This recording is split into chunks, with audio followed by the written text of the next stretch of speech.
vous invite à taper dans les mains. Car il vit à jamais, vous êtes d'accord? Alors mon cœur veut chanter. Nous voulons chanter un chant de délivrance. En Dieu nous sommes libres, achetés. Il a terrassé de la mort l'influence, car le tombeau est vide. Regardez, oui, il vit, alléluia, il vit, gloire et louange à l'agneau. Il vit, oh, il vit, alléluia, il vit, à jamais, amen.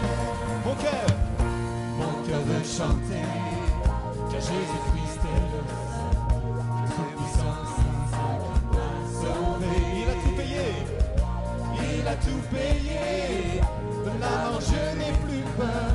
Du roi des rois, rien ne peut m'éloigner. Oui, il vit, alléluia. Il vit, gloire et louange à l'agneau. Il vit, alléluia. Il vit, à jamais, amen. Il vit, oh, il vit, oh, il vit, alléluia. Il vit, louange à l'agneau. Il vit, alléluia. Il vit, à jamais, amen. Disons-lui honneur et louange. Honneur et louange, honneur à l'agneau, honneur à celui qui a vaincu le tombeau. Nous voulons danser, nous voulons chanter. Honneur à sa majesté. Honneur et louange, honneur à l'agneau, honneur à celui qui a vaincu le tombeau. Nous voulons danser, nous voulons chanter. Honneur à sa majesté. Honneur et louange, honneur à l'agneau, honneur à celui qui a vaincu le tombeau. Nous voulons danser, nous voulons chanter. Honneur à sa majesté. Honneur et louange, honneur à l'agneau, honneur à celui qui a vaincu le tombeau. Nous voulons danser, nous voulons chanter. Il vit, il vit, alléluia. Il vit, gloire et louange à l'agneau. Oh, il vit, alléluia. Il vit, à jamais, amen. à jamais. Il vit, à jamais, amen. Il vit, à jamais, amen. Vraiment, je voudrais ouvrir avant tout, je voudrais ouvrir par des salutations très très chaleureuses de la part de toutes les églises du Sénégal et particulièrement de René. Vous lui manquez, il vous aime énormément. Son passage ici à Mulhouse a été vraiment un grand événement dans sa vie. Et je sais que pour certains ici dans l'église a été aussi un événement dans votre vie, le passage de René. Et je vais y revenir parce que c'est le sujet du message ce matin. Mais vraiment, vous transmettre ces salutations de la part de René. Courbons la tête un instant dans la prière. Nous allons demander au Seigneur de venir bénir ce message, de venir bénir ce moment que nous passons ensemble dans sa parole. Seigneur notre Dieu, quelle joie d'être ici. Seigneur notre Dieu, quelle joie d'avoir pu louer ton nom. Quelle joie d'avoir vu nos bien-aimés, avec chacun avec leur talent, chacun avec ce que tu leur as donné, exprimer la reconnaissance, la louange.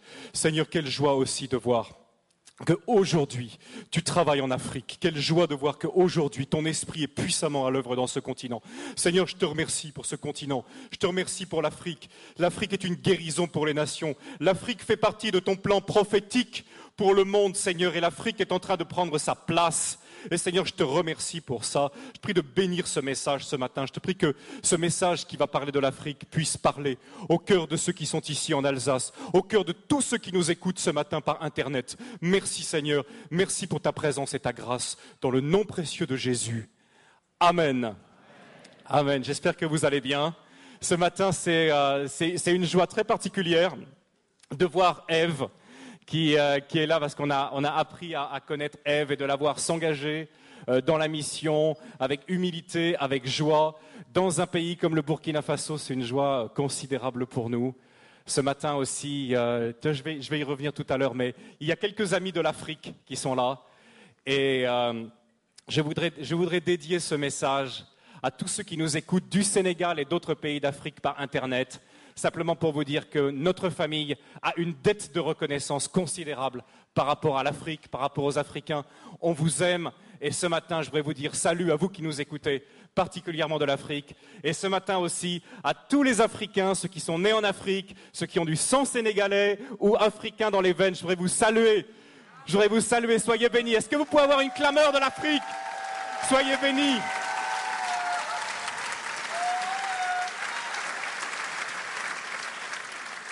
Soyez bénis pour votre joie, soyez bénis pour tout ce que le Seigneur fait dans votre vie.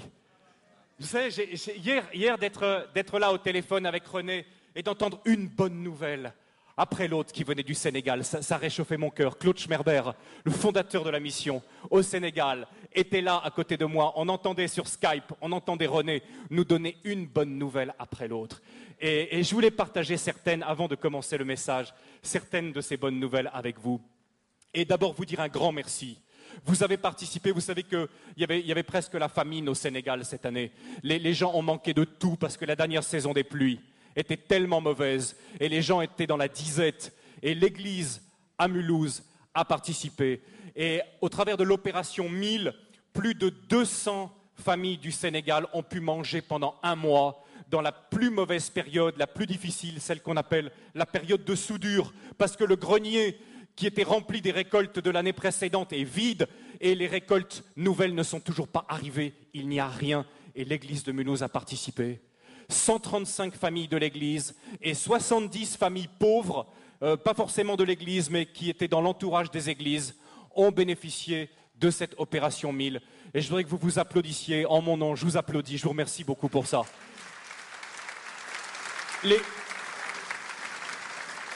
Non seulement ils vous ont bénis à cause de ça, parce qu'ils voient que vous les aimez et que vous ne les oubliez pas, mais également les autorités du Sénégal qui ont vu ce geste d'amour, ont béni le Seigneur à cause de votre compassion envers ceux qui manquaient de tout cette année au Sénégal. Des bonnes nouvelles aussi. Vous savez que René voudrait vous remercier pour tous ceux qui ont continué à prier pour l'Église, pour lui, au travers des périodes difficiles. Beaucoup connaissent la période difficile qui vient de s'achever. Il y a eu une division, ça n'a pas été simple, mais il y a beaucoup de gens qui sont revenus à l'Église. Aujourd'hui, René me disait hier, plus de la moitié des gens sont revenus à l'Église. Et il y a eu quelque chose que je crois que René aimerait bien partager avec vous ce matin, une histoire magnifique qui s'est passée il y a pas longtemps. Il y a tout un groupe de personnes qui est revenu à l'Église après la division. Et quand ils sont revenus, il y a eu un culte de joie, évidemment, il y avait une grande joie. Et à la fin du culte, René les a pris et devant l'église, il a dit, vous savez, quand il y a un moment comme ça, quand vous revenez à la maison, j'aimerais bien pouvoir vous offrir à manger, à tous, organiser un grand repas. Et à ce moment-là, il y a une femme qui s'est levée dans l'église et qui a dit, mais c'est pas possible. Hier soir, le Seigneur m'a dit de préparer un grand repas pour toute l'église. Tout est dans ma voiture. Et ils ont fait un grand repas, tout le monde s'est réjoui du retour des bien-aimés. C'était un signe de l'approbation, de l'amour de Dieu, quelque chose de magnifique. Et toute l'Église s'est réjouie. On a eu justement dans la cellule de Nianing récemment, une femme qui a été délivrée de plusieurs puissances démoniaques et qui aujourd'hui rend témoignage de la force et de la guérison totale que Dieu peut donner. Quelque chose de magnifique qui s'est passé là-bas. Aussi dans le village Ndianda, il y a des évangélisations. Vous savez, l'Église non seulement grandit, mais l'Église se fortifie de plus en plus dans le Seigneur. Et moi, hier soir, et je sais que vous, aujourd'hui, vous avez beaucoup de joie à entendre ça. Parce que vous êtes une Église, nous sommes une Église, ici à Mulhouse, qui sommes encore une bénédiction pour l'Afrique.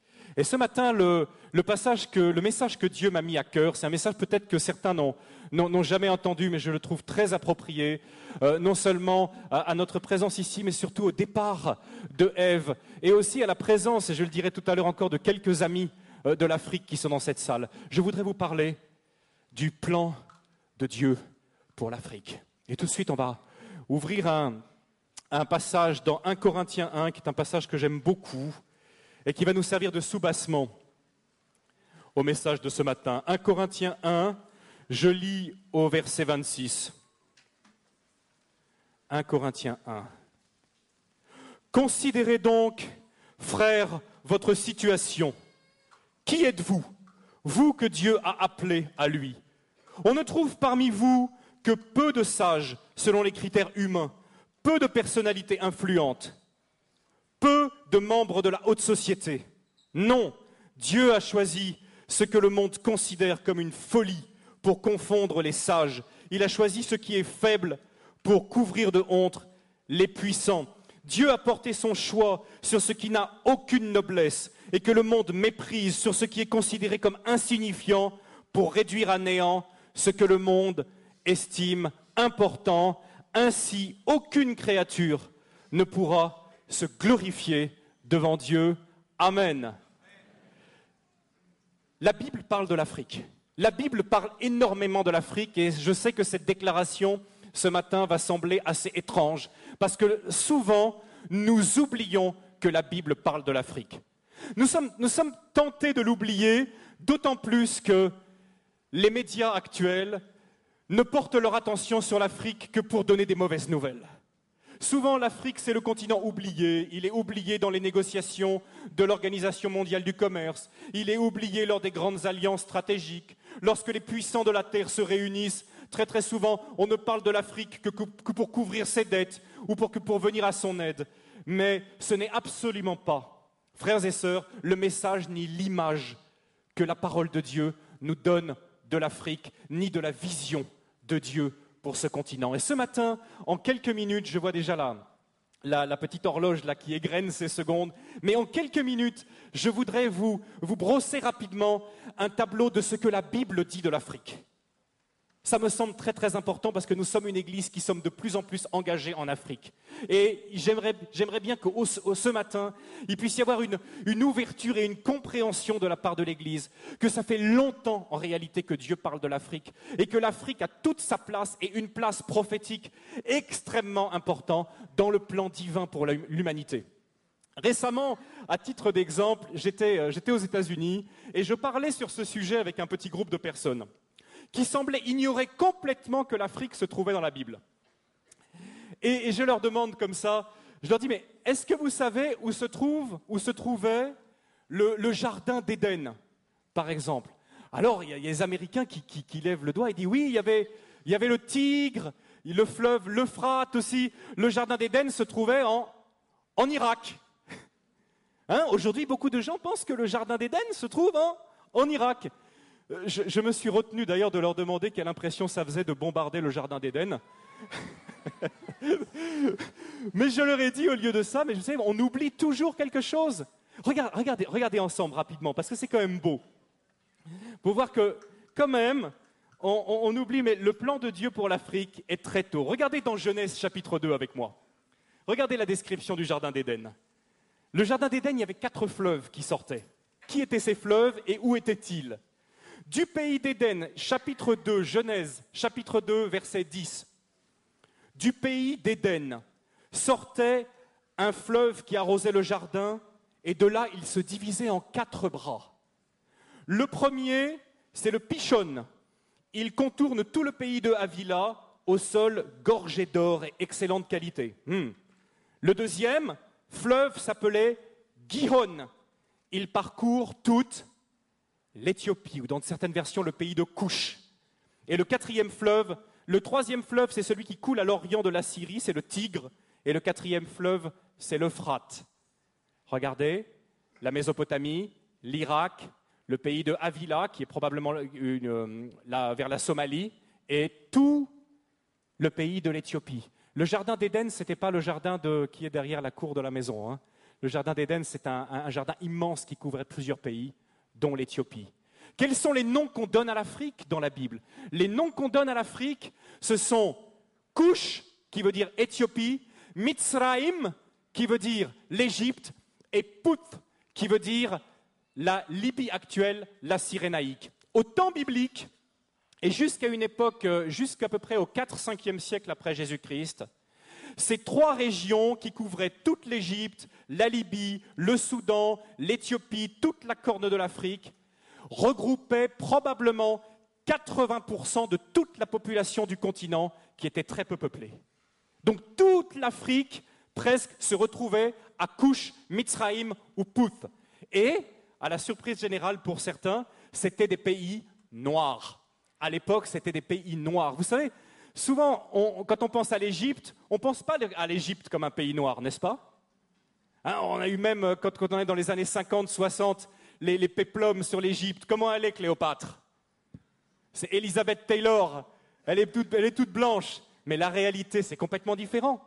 Toutes les recherches historiques ont montré qu'à l'époque de Moïse, ont montré qu'à l'époque biblique, l'Afrique était un pays noir. Et d'ailleurs, il suffit de regarder les hiéroglyphes aujourd'hui pour voir toutes ces femmes égyptiennes avec les cheveux tressés qui ressemblent à s'y méprendre aux Peuls du Sénégal. Des recherches ont montré que les Peuls du Sénégal, pour ceux qui les connaissent, sont parmi les descendants les plus directs des Égyptiens. Les travaux, entre autres, du professeur Cheranta Diop et d'autres ont montré que l'Égypte était un pays noir, que l'Éthiopie était un pays noir et que la Libye était un pays noir. On l'appelait la Cyrénaïque, avec la ville de Cyrène, ou la Tripolitaine. C'est un pays noir. Depuis le début, depuis la Genèse, l'Afrique est là dans le plan de Dieu. Et quand je demandais à ces Américains quelle était la personne, quel était l'Africain le plus connu de la Bible, ils avaient beaucoup de mal à me répondre. Un Africain? Un Africain dans la Bible? L'Africain le plus connu. Et à votre avis, tenez, qui est l'Africain le plus connu de la Bible? Abraham, pas tout à fait. J'entends pas le nom que je cherche. Noé, non, je pense pas qu'il était tout à fait africain. Adam, et si Adam était dans le jardin d'Éden, il était forcément un peu africain. Un bon point pour toi, ma sœur.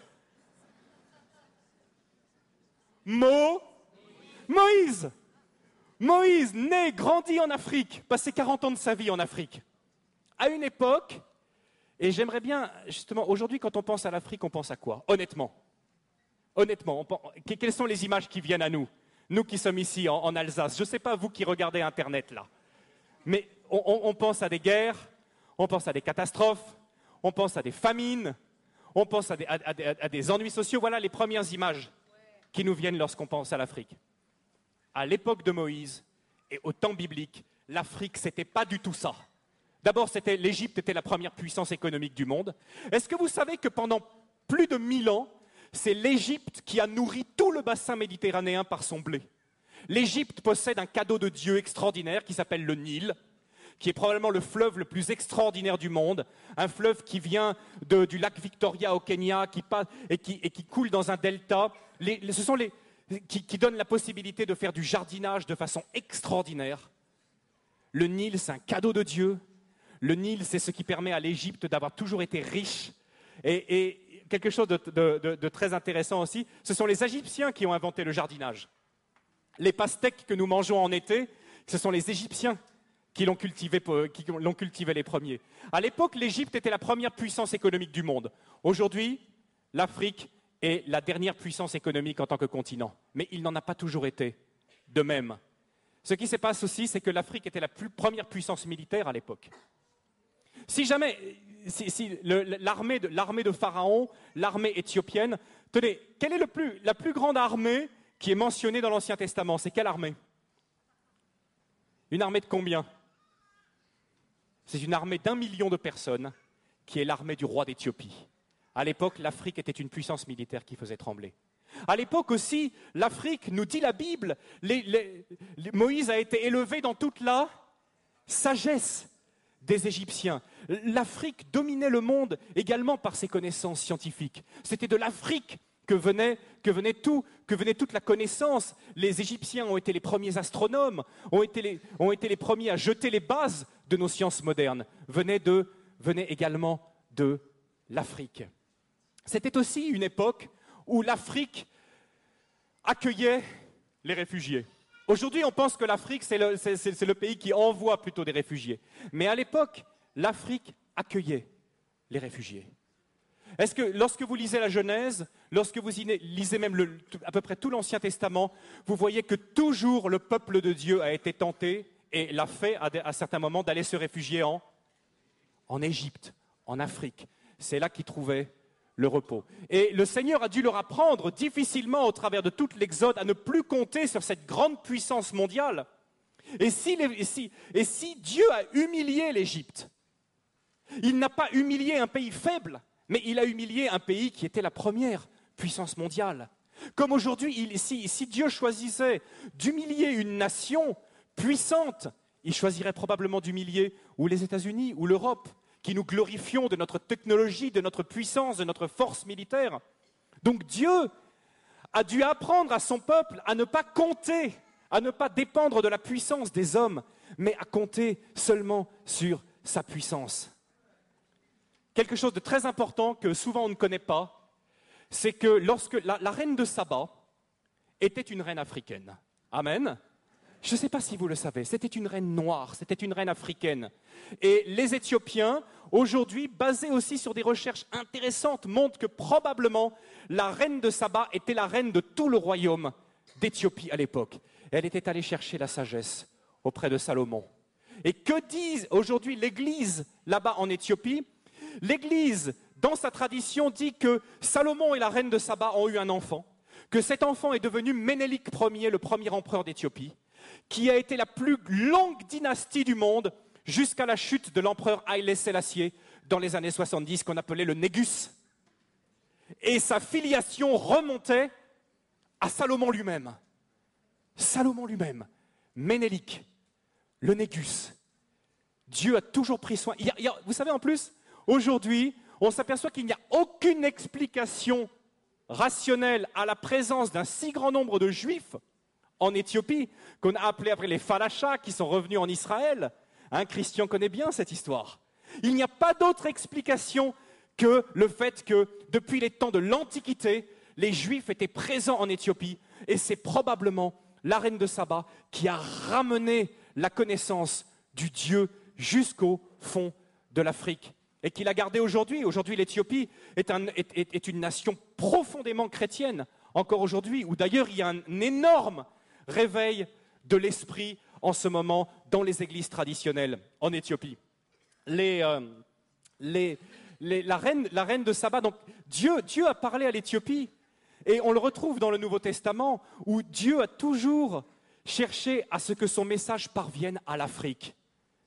J'ai été touché qu'un des premiers récipiendaires de l'Évangile, dans l'Acte au chapitre 8, vous connaissez l'histoire, l'eunuque éthiopien, qui était surintendant de tous les trésors de la reine d'Éthiopie, venu en Israël, à Jérusalem, pour adorer comme un juif pieux, africain qu'il était, et qui, sur le chemin du retour, a rencontré Philippe, ou a rencontré Dieu plutôt, parce que c'est Dieu qui avait prévu cette rencontre.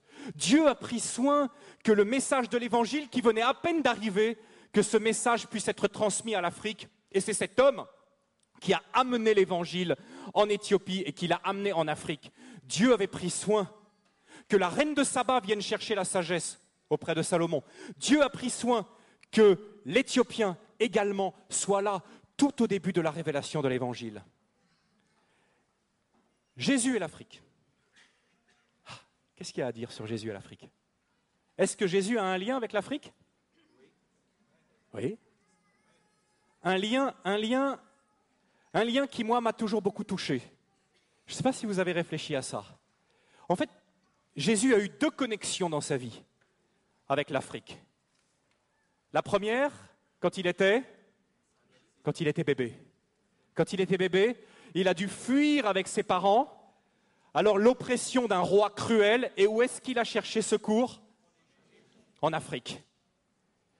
Jésus a eu besoin de l'Afrique. C'est intéressant d'ailleurs, ceux qui sont allés en Égypte et qui s'intéressent à l'histoire, ont pu voir que dans toute la tradition de l'église copte, en Égypte, on a les traces du passage de Marie, de Joseph, de Jésus, qui étaient là, qui se sont arrêtés à certains endroits. Et l'Église a gardé trace de ce passage du Fils de Dieu en Égypte, alors qu'il était un tout petit enfant.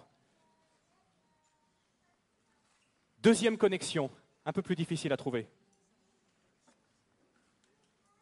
À la fin de sa vie, dans ses dernières heures, qui c'est qui porte sa croix? Simon de Cyrène. Qui est Simon de Cyrène? un Africain qui vient de Cyrène, un homme, nous dit l'évangile de Marc, chapitre 15, verset 21. Ils forcèrent un homme revenant des champs, Simon de Cyrène. Toujours la méchanceté des gens. Quand on veut faire du mal à quelqu'un, qui on prend? On prend l'Africain. Quand on veut réduire en esclave quelqu'un, qui on prend? On prend l'Africain. La méchanceté, toujours qui est là. Le soldat romain qui dit « Hé, toi là, allez, va porter la croix ». Et qu'est-ce qu'il fait? Simon de Cyrène, il porte la croix de Jésus. Il fait ce que les disciples auraient dû faire. Il devient quelque part le symbole de nous tous qui portons la croix de Jésus aujourd'hui, qui marchons derrière lui. C'est un Africain qui fait ça. Et c'est curieux parce que l'évangile de Marc dit « Ils forcèrent un certain Simon, père d'Alexandre et de Rufus ». Qui sont Alexandre et Rufus? Ce sont deux personnes qui vont se convertir et qui vont devenir des chrétiens. Et pas n'importe lesquels chrétiens, des chrétiens prominents dans l'Église. Le fils de Rufus, le fils d'Alexandre, de Simon de Cyrène, Rufus, il va être un chrétien prominent dans l'Église de Rome. Et ce qui se passe, c'est que l'apôtre Paul va le saluer. Et il le salue d'une manière qui me touche aussi. Mais avant, est-ce que vous ne trouvez pas quelque part assez touchant que Jésus, le Fils de Dieu, a été aidé par l'Afrique à 2 moments de sa vie où il était le plus faible, le plus vulnérable? C'est l'Afrique qui est venue à son secours. Et bien sûr, Dieu ne doit rien à personne, nous dit l'Écriture. Mais je suis convaincu que tout le travail qu'une église comme la nôtre est en train de faire en Afrique, je suis convaincu que ça fait partie des bénédictions que Dieu accorde à l'Afrique et que Jésus accorde à l'Afrique. Parce que Jésus n'a jamais oublié et n'oubliera jamais que l'Afrique, aux heures les plus fragiles de sa vie, est venue à son secours. Il y en a qui peuvent dire « Ah, mais ça c'est une coïncidence ».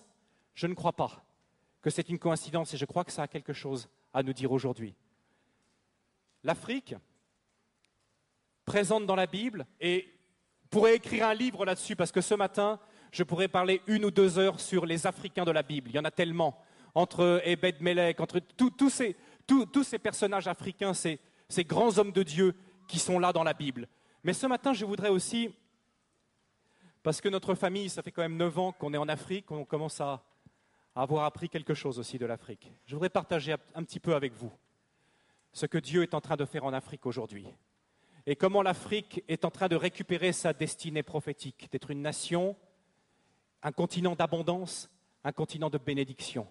Et je voudrais passer juste quelques minutes à savoir qu'est-ce que l'Afrique a nous, qui sommes ici en Alsace, à vous qui nous écoutez par Internet ce matin en direct. Qu'est-ce que l'Afrique peut nous apprendre en tant que chrétiens? Qu'est-ce que nous avons à recevoir de ce continent?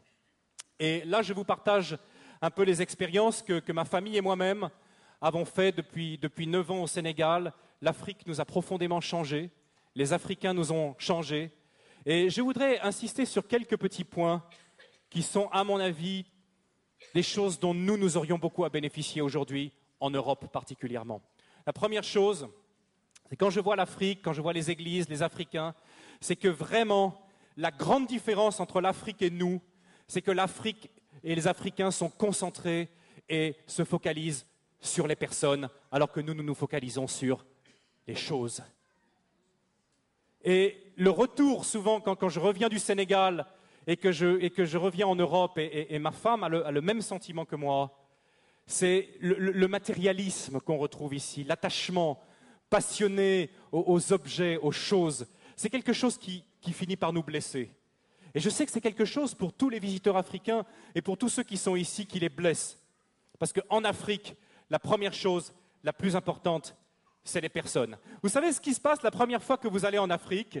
Lorsque vous y allez, qu'est-ce qu'on vous donne? On vous donne une famille. Est-ce qu'on fait ça chez nous, ici, en Alsace? Je ne crois pas, hein? Mais quand vous allez en Afrique, on vous donne une famille, on vous donne un père, on vous donne une mère, un grand-père, une grand-mère, on vous donne des sœurs, on vous intègre dans une famille africaine, on vous donne même un nom africain pour vous souhaiter la bienvenue. J'ai un nom africain, ma femme, mes enfants ont des noms africains. Et nous sommes connus là-bas au Sénégal sous nos noms africains, beaucoup plus qu'ici. Pour ceux qui s'intéressent aux langues, ma femme s'appelle Mossane Sarr et moi je m'appelle Diegan Sarr. Et les gens nous connaissent comme ça là-bas. La première chose qu'on vous donne quand vous arrivez, c'est l'appartenance. On vous intègre immédiatement à une famille. Un petit détail qui m'a frappé l'autre jour en lisant la Bible. Tenez, on lit ensemble. Romains 16, rapidement, c'est juste un verset. Romains 16, vous êtes encore réveillés? D'accord, merci, c'est gentil. Romains 16, où est-ce que c'est? Je crois que c'est, oui. Romains 16, oui, verset 13. Lisons-le ensemble. C'est l'apôtre Paul qui parle. Saluez Rufus, qui, selon la tradition de l'Église, est le fils de Simon de Cyrène. Saluez Rufus, cet homme de grande valeur, et sa mère qui est aussi ma mère, qui est aussi la mienne. Là, je me dis que la maman de Rufus, moi je sais que c'est une Africaine. Je sais que c'est une Africaine. C'est la seule personne que l'apôtre Paul, dans tout le Nouveau Testament, appelle sa mère. Je sais que c'est une Africaine. Vous ne pourrez pas me le sortir. Il n'y a qu'en Afrique où quand vous arrivez, on vous donne ce sentiment d'appartenir tellement à une communauté, tellement humain. Moi, je veux dire, il y a beaucoup de gens qui viennent me dire « Oh là là, tes enfants en Afrique, l'école, tout ça, la santé, c'est pas facile. » Vous ne pouvez pas savoir à quel point je bénis Dieu que mes enfants soient élevés en Afrique. Je bénis Dieu. Vous savez, lors de notre premier retour, après 3 ans passés en Afrique, notre premier retour, on avait une petite fille, notre deuxième, Loïs. Elle était, je crois qu'elle avait 2 ans. Et quand elle venait ici en Alsace, elle passait son temps comme ça, à lever les mains. Quand elle voyait les gens, elle levait les 2 bras comme ça. Parce qu'elle savait qu'en Afrique, elle avait expérimenté que quand un enfant tend ses bras, qu'est-ce qui se passe? N'importe qui soit de la famille ou pas, va prendre l'enfant dans les bras, dire une parole gentille, le consoler. Et elle était là en Europe, elle tendait ses bras comme ça, mais c'est pas la même chose ici. C'est pas la même chose. Grandir en Afrique, c'est grandir dans le continent le plus humain, le plus chaleureux et pour moi le plus merveilleux qui se puisse être. Je remercie. Encore une fois ce matin, je profite de ce passage, je dis merci à l'Afrique. Et non seulement l'Afrique m'a guéri de beaucoup de choses, non seulement l'Afrique est toujours en train de me transformer, mais je suis convaincu que ce côté humain, c'est notre Église, nous ici à Mulhouse, on en a profondément besoin, de retrouver ce relationnel qui est les valeurs bibliques. Quand vous travaillez en Afrique, vous apercevez que ces valeurs de relationnel, ce sens de l'humain, cette attention portée aux gens, c'est le cœur de l'Évangile. Et on ne le vit pas assez en Europe. Beaucoup de fois, moi j'ai des amis ici en Alsace qui me disent, vous savez, on ne connaît même pas nos voisins. Ça c'est impensable en Afrique. C'est impensable. Et l'Église d'Europe a besoin de guérison de ce côté-là. On a besoin de réapprendre tout le côté relationnel de l'Évangile. Et l'Afrique peut beaucoup nous y aider. Beaucoup. Je demande à l'Église ce matin solennellement de considérer les paroles que je suis en train de lui dire. Au milieu de nous, il y a beaucoup d'Africains qui sont là ce matin. Et je peux vous assurer, et je crois que je parle de la part du Seigneur, que ces Africains qui sont au milieu de nous sont là, appelés, amenés par le Seigneur pour nous guérir de beaucoup de choses, et particulièrement de notre matérialisme et de notre attachement aux choses. Je parle solennellement ce matin, mes bien-aimés. Je voudrais que vous fassiez attention. Rapprochez-vous des frères et sœurs africains qui sont au pied de nous. Je parle aussi de ceux qui sont d'origine des Antilles, de ceux qui ont grandi en France, mais qui ont le sang de l'Afrique en eux. Ils sont une bénédiction et une grande source de guérison pour l'Église. Je voudrais saluer aussi ce matin tous les couples mixtes qui sont de l'Église. Je ne peux pas les saluer individuellement par leur nom, mais je vous dis de la part du Seigneur, vous êtes aussi une guérison ici pour notre Église. Vous êtes une guérison de la part de Dieu. Souvent, l'Africain, c'est quelqu'un qui ne va pas chercher à se mettre en avant, mais il ne va pas chercher à imposer ce qu'il est et ce qu'il croit. Mais je peux vous dire que si vous prenez par la main ceux qui sont vos voisins, et vous allez beaucoup apprendre d'eux. L'Afrique est le continent le plus humain du monde. C'est aussi un continent, dire les Africains, ce qui nous a surpris toujours, c'est à quel point ils considèrent que le temps appartient à Dieu, alors que nous, le temps appartient à nos montres. Nous sommes toujours pressés. Tu te souviens, Claude, hier, on était au téléphone avec Diokel.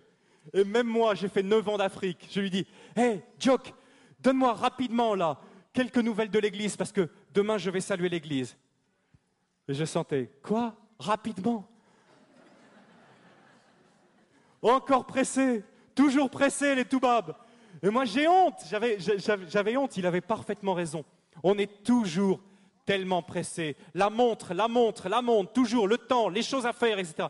En Afrique, ce n'est pas du tout la même chose. Et vous seriez, peut-être vous êtes surpris ce matin si je vous dis que de ce côté-là, il se rapproche plus de la parole de Dieu, de la Bible que nous. Vous trouverez, ça sera très très très difficile pour vous ou pour moi de trouver dans la Bible des passages qui disent qu'il faut être à l'heure, qu'il faut respecter le temps, qu'il faut faire certaines choses vite dans le bon temps. C'est quand même assez difficile. La culture biblique n'est pas une culture qui est centrée sur l'efficacité, mais sur l'obéissance. Ce qui est important dans la parole de Dieu, c'est d'obéir. Ce n'est pas de réaliser certaines choses. Alors bien sûr, chez nous, ça nous a apporté beaucoup. On a le développement, on a les machines, les voitures, on vit plus longtemps, on est en meilleure santé, on a de l'argent en banque. Est-on plus heureux? Est-on plus heureux? On nous dit toujours qu'on cherche le bonheur. Et je partage quelque chose aussi avec vous ce matin, c'est que je trouve en moyenne que les Africains que je connais sont beaucoup plus heureux, même s'ils ne sont pas chrétiens, sont en moyenne beaucoup plus heureux que même beaucoup de chrétiens que je connais en Europe. C'est triste à dire, n'est-ce pas? La joie du Seigneur devrait être toujours là, notre force, devrait toujours être, mais nous sommes tellement soucieux. Et si nous regardons bien d'où viennent la plupart de nos soucis, viennent souvent de questions matérielles, questions d'argent, des questions de travail qui nous minent. Mais les Africains que je connais, même s'ils ont des situations beaucoup plus difficiles, ni sécurité sociale, pas beaucoup d'accès aux médicaments, compte en banque, la plupart du temps, rien du tout, mais heureux de vivre et reconnaissant pour les petites choses. Je me rappelle de ce paysan qui avait tout perdu à cause de l'invasion des criquets, tout. Il était assis au bord de son champ, il n'avait même pas récolté 1 kilo de céréales. Je m'approche de lui, je dis, papa, qu'est-ce que tu vas faire? Il me regarde, il lève les doigts vers le ciel et il dit, Yallah, Dieu. Et je vous assure qu'il ne l'a pas dit comme un mendiant. Il l'a dit, bon, Dieu m'a retiré ma récolte, il va pourvoir un autre moyen pour que j'aie à manger. Il avait cette certitude et cette sécurité que Dieu ne l'abandonnerait jamais. Au début du XXe siècle, il y avait 100 millions d'Africains. Aujourd'hui, on est à 900 millions. Mais je vous dis, comparativement, c'est incroyable et miraculeux. Il y a eu tellement peu de famines. Il y a eu très peu de famines en Afrique. Dieu s'est occupé de l'Afrique. Dieu a nourri l'Afrique, mes bien-aimés. Et l'Afrique est la preuve que Dieu pourvoit et que Dieu aime les hommes et qu'il n'y a pas à s'inquiéter et que la plupart du temps, nous-mêmes, lorsque nous arriverons à la fin de notre vie et que nous nous retournerons sur le passé et sur les bienfaits de Dieu, nous verrons à quel point Dieu a été fidèle et ne nous a jamais laissé manquer de rien. Amen. Dieu ne te laissera jamais manquer de rien.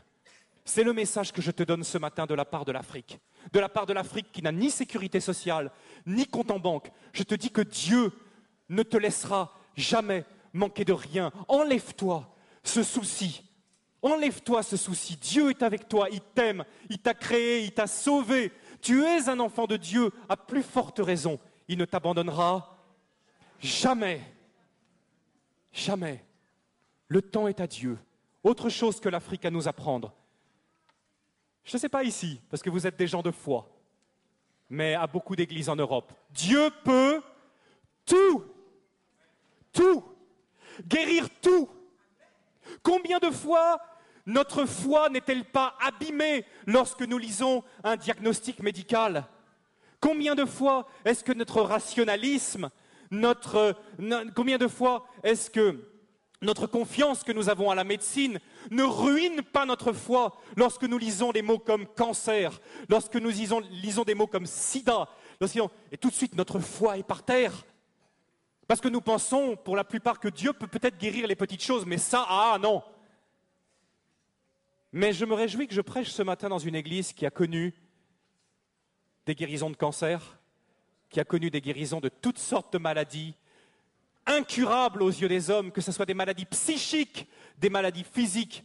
Mais l'Africain, lui, celui que je connais, le chrétien africain, a une foi en Dieu beaucoup plus immédiate et beaucoup plus simple.